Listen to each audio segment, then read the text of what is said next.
신명기 28장 36절에서 46절 교독합니다.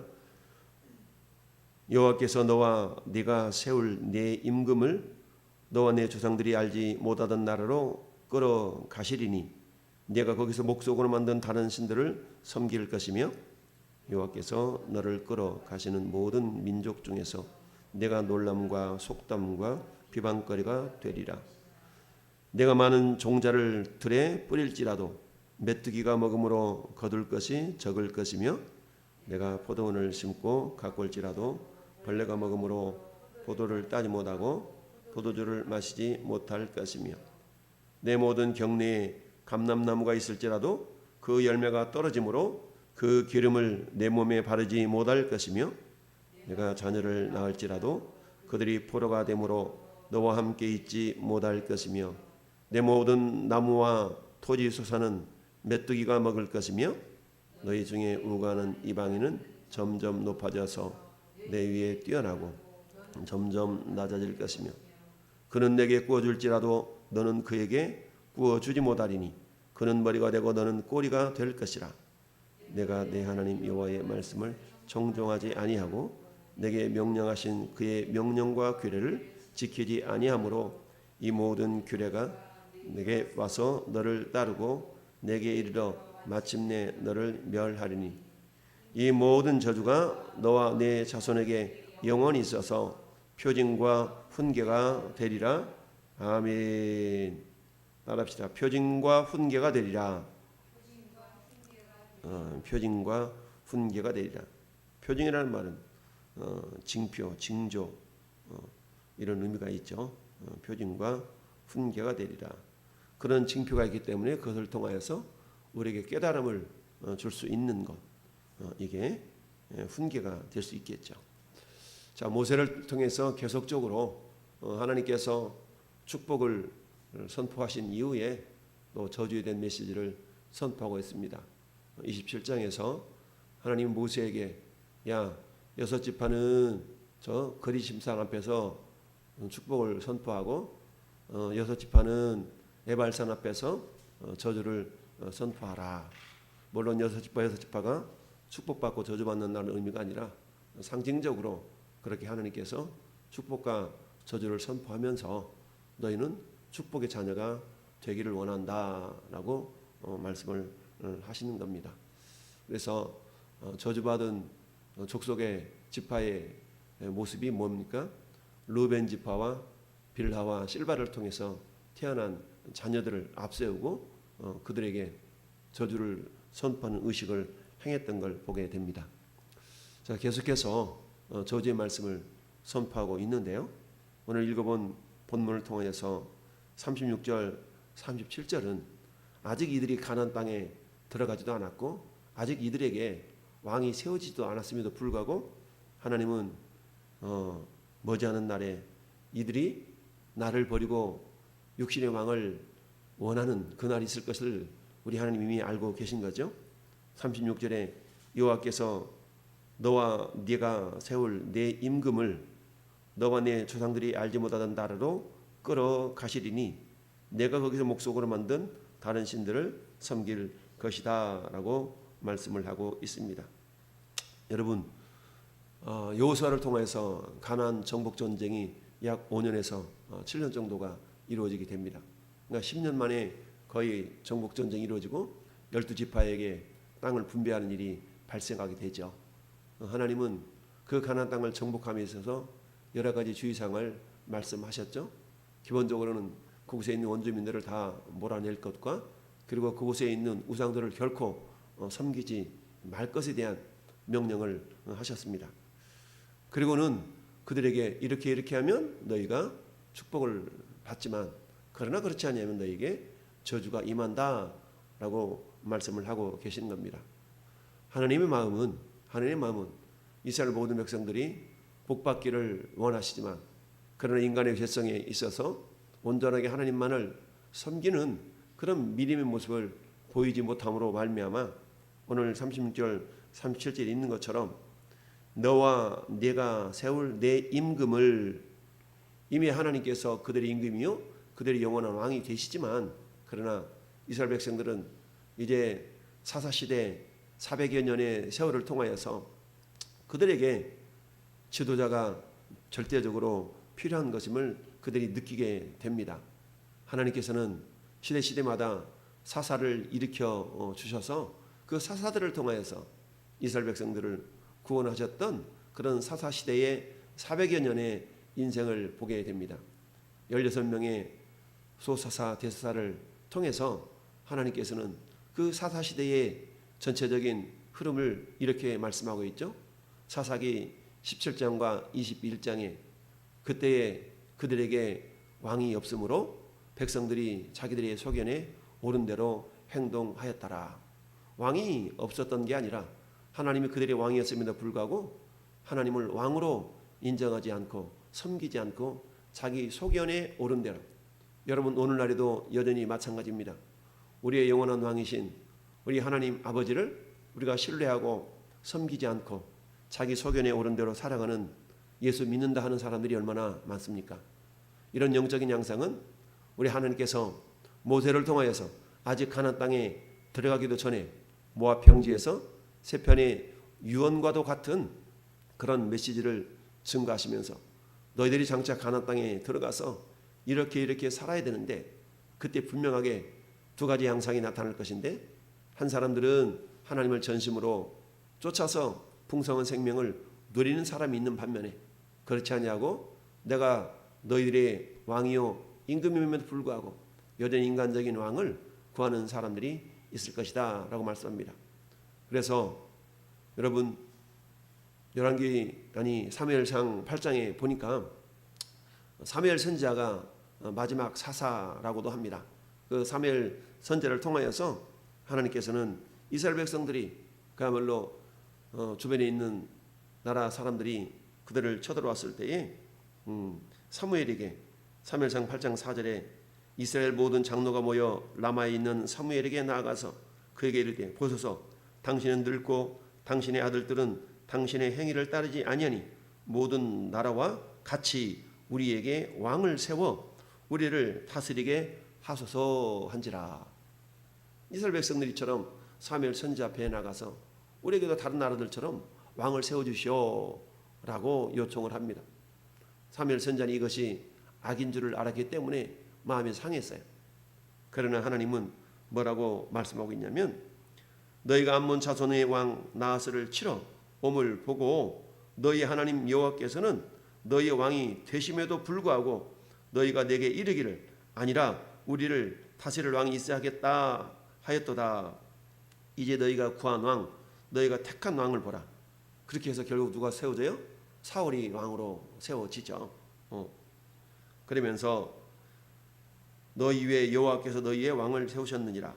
너희가 만일 여호와를 경외하며 그를 섬기며 그의 목소리를 듣고 여호와의 명령을 거역하지 아니하며 또 너희와 너희를 다스리는 왕이 너희 하나님 여호와를 따르면 좋겠지만은, 너희가 만일 여호와의 목소리를 듣지 아니하고 여호와의 명령을 거역하면 여호와의 손이 너희의 조상들을 치신 것 같이 너희를 치실 것이라 라고 말씀합니다. 그러면서 모든 백성이 사무엘에게 이르되, 당신의 종들을 위하여 당신의 하나님 여호와께 기도하여 우리가 죽지 않게 하소서. 우리가 우리의 모든 죄의 왕을 구하는 악을 더하였나이다 라고 그들에게, 사무엘에게 얘기를 하죠. 결국 사무엘이 이스라엘 백성들 비록 왕을 구했지만 하나님 일단 허락을 하시잖아요. 그러니까 하나님 때로는 잘못된 기도를 할지라도 그들에게 오늘 말씀에 있는 것처럼 표징과 훈계가 되도록 하시기 위하여서 때로는 잘못된 기도도 응답하시는 경우가 있는 것을 우리는 알아야 됩니다. 그래서 하나님 모든 기도에 응답하시지만 때로는 잘못된 기도도 응답하시는 까닭은 그들에게 교훈과 표징이 훈계가 되어져서 결국 회개하고 돌아와 하나님 더욱더 전심으로 섬기기를 원하시는 마음에 하나님은 잘못된 기도도 때로는 응답하시는 분이다. 그래서 36절 37절은 그들이 장차 들어가서 사사시대의 400년을 지나고 그리고 결국 자기의 소견대로 행하였던 그런 삶을 지나면서 사무엘 선지자에게 우리에게도 왕을 주셔라고 하는 그런 악을 행하는 것을 보게 됩니다. 그러나 여러분, 주전 1050년에 사울이 왕이 된 이후에 북쪽 이스라엘은 주전 722년에 결국 멸망을 당하게 되니까 몇 년 만에 멸망을 당합니까? 북이스라엘은 328년에 멸망을 당하고 결국 남쪽 유다마저도 결국 남쪽 유다는 464년 만에 결국 남쪽 유다마저도 멸망을 당하게 됩니다. 멸망당한 이후에는 오늘 36절 37절에 있는 말씀처럼 여호와께서 너를 끌어가시는 모든 민족 중에서 아수르와 바벨론이죠. 네가 놀람과 속담과 비방거리가 될 것이라. 이미 이들의 역사가 이것을 증명하고 있는 걸 보게 됩니다. 뿐만 아니라 38절은 내가 많은 종자를 들에 뿌릴지라도 메뚜기가 먹음으로 거둘 것이 적을 것이며 내가 포도원을 심고 가꿀지라도 벌레가 먹음으로 포도를 따지 못하고 포도주를 마시지 못할 것이며 여러분 7월달 8월달이 들어와서 정말 이 아시아에 엄청난 태풍과 비로 말미암아서 중국 거의 남부 지역부터 북부 지역까지 그야말로 초토화되다시피 한 그런 피해를 입었습니다. 북한도 수해로 말미암아 엄청난 피해를 입었고요. 일본마저도 엄청난 피해를 입었습니다. 우리나라도 예외일 수는 없지만 그래도 하나님의 긍휼하심이 다른 나라에 비해서 피해가 극히 적은 그런 모습으로 엊그저께는 동해안 지역에 강릉이 배가 막 불이 엄청 넘쳐서 또 피해가 있긴 했지만 그래도 일본이나 북한이나 중국에 비해서는 훨씬 피해가 적은 것을 보게 됩니다. 여러분 아무리 인간이 능력이 강하고 인간을 통하여서 정말 많은 농사 이런 것들이 있다 할지라도 오늘 30절 말씀처럼 38절 말씀처럼 내가 많은 종자를 들에 뿌릴지라도 메뚜기가 먹음으로 거둘 것이 적거나 포도를 심고 가꿀지라도 벌레가 먹어서 포도를 따지 못하거나 또는 소출이 일어나지 못하는 그런 일들이 발생할 수 있다는 것을 성경에 말씀하고 있습니다. 여러분 이것을 통하여 우리가 알 수 있는 것이 무엇입니까? 시편 127편 1절 2절은 우리에게 이렇게 말씀하고 있습니다. 여호와께서 집을 세우지 아니하시면 세우는 자의 수고가 헛되며 여호와께서 성을 지키시지 아니하시면 파수꾼의 경성함이 허사로다. 하나님께서 집을 세우지 아니하시면 세우는 자의 수고가 헛되다. 다른 말로 말하면 헛수고하는 인생이 될 수 있다라는 얘기입니다. 우리가 하나님을 섬기면서도 헛수고하는 인생들이 얼마나 많습니까? 그런데 그 원인 중에 한 가지는 내가 여호와 하나님의 말씀을 청종하지 아니하면 오늘도 45절이 결론을 맺습니다. 45절 같이 한번 합독할까요? 내가 내 하나님 여호와의 말씀을 청종하지 아니하고 내게 명령하신 그 명령과 규례를 지키지 아니하므로 이 모든 저주가 내게 와서 너를 따르고 내게 이르러 마침내 너를 멸하리니. 아멘. 여러분 저주가 마치 살아있는 세력처럼 능력 있는 어떤 존재처럼 인격적으로 성경은 표현을 하고 있습니다. 모든 저주가 네게 와서 저주가 네게 와서 너를 따르고 내게 이르러 마침내 너를 멸하리라. 저주가 인격체인 것처럼 하나님이 표현을 하고 있습니다. 46절 45절 말씀에 있어서도 내가 네 하나님 여호와의 말씀을 청종하지 아니하고 이 청종이라는 단어가 신명기 18장 1절에 있는 삼가 듣고라는 단어인 샤마라는 단어입니다. 뿐만 아니라 가운데 있는 명령과 규례를 지키지 아니하므로 여기서 지키다라는 단어도 샤마입니다. 결국 동일한 단어를 두 번씩이나 반복한 것은 신명기 28장 1절에 삼가 들을 때에 하나님께서 전무후무한 복을 그들에게 내려주실 것이지만 그러나 삼가 듣지 아니하고 청종하지 아니하고 말씀을 지키지 아니할 때 나타나는 저주가 이처럼 심각한 것임을 또한 말씀하고 있습니다. 하나님 이처럼 다양한 저주의 모습들을 그들에게 구체적으로 세부적으로 말씀하고 있는 까닭은 46절의 말씀처럼 이 모든 저주가 너와 내 자손에게 영원히 있어서 표징과 훈계가 되리라. 영원히 있다는 것은 뭡니까? 이 영적인 시대는 달라도 환경은 달라도 영적인 원리는 오늘날에도 동일하다라는 것을 우리는 알 수 있어야 됩니다. 하나님의 말씀을 청종하는 자, 하나님의 말씀을 겸손히 지키려 하는 자, 물론 우리의 힘과 능력으로만 지킬 수 없기에 하나님은 감사하게도 우리 안에 친히 임재하여 주셔서 너희가 무슨 말을 하려거든 하나님이 말씀을 하시는 것 같이 하고 네가 봉사하려거든 하나님이 공급하시는 힘으로 하는 것 같이 하라. 사도 베드로가 베드로전서 3장 4장에서 말씀하듯이 우리가 봉사하려면 하나님이 공급하시는 힘으로 하라. 즉 우리가 주의 일을 한다고 말은 하지만 내 힘으로 내 능력으로 행할 수도 있습니다. 그러나 내 힘과 내 능력으로 하는 것은 한계가 있죠. 시편 127편의 말씀처럼 여호와께서 성을 세우지 아니하시면 세우는 자의 수고가 헛되다. 여호와께서 집을 세우지 아니하시면 여호와께서 성을 지키지 아니하시면 파수꾼의 경성함이 허사로다 라고 말씀하시는 것처럼 너희가 일찍 일어나고 늦게 누우며 수고의 떡을 먹음이 헛되도다. 그러므로 여호와께서는 그의 사랑하는 자에게는 잠을 주시는도다 라고 말씀을 합니다. 여러분 오늘 46절의 말씀 여호와의 말씀을 청종하지 아니하고 내게 명하는 그 명령과 규례를 지키지 아니함으로 이 모든 저주가 너한테 임한다라고 말씀합니다. 이것은 미래적인 예언의 말씀이었지만 이스라엘 역사를 보면 그대로 이루어졌던 것을 우리는 보게 되죠.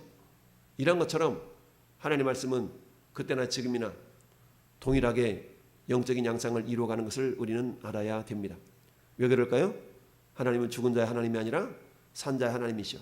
하나님은 죽어 계신 분이 하나님 죽은 신이 아니라 지금도 살아서 역사하시는 하나님이시기 때문입니다. 그래서 이 모든 저주가 너와 네 자손에게 있어서 영원히 있어서 표징과 훈계가 되리라. 여러분 아침에 구름이 잔뜩 끼면 우리는 무슨 생각을 합니까? 비 올래나? 무슨 말입니까? 일종의 표징이 되는 거죠.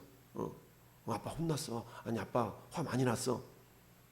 그걸 통해 자녀들이 조심해야 될까 봐 훈계가 되는 거죠. 이런 것처럼 하나님께서 하나님의 말씀을 청종하지 아니하고 명령과 규례를 지키지 아니할 때에 나타나는 다양한 저주의 모습들을 이스라엘 백성들에게 들려주심으로 말미암아 그들이 표징과 훈계를 삼아야 되는데 참 인간의 죄성이라는 것은 그럼에도 불구하고 그들이 죄 가운데 빠지게 되는 것을 보게 됩니다. 우리도 마찬가지죠. 우리도 하나님의 말씀을 알면서도 육신이 연약하여서 마치 마음에는 원인으로 돼 육신이 약하도다라고 예수님께서 제자들과 함께 겟세마네에서 기도하실 때에 너희가 어찌하여 한 시간도 깨어서 기도할 수 없더냐라고 말씀을 하시는 장면을 우리는 보게 됩니다. 여러분 마음은 기도하고 싶은데 육신이 연약해서 기도하지 못한다는 얘기입니다. 이 아침도 마찬가지죠. 성도들에게 기도하고 싶은 마음 없는 사람 없을 겁니다. 그러나 깨어서 기도한다는 것은 또 다른 문제이죠. 마음으로 내가 그래야 되는데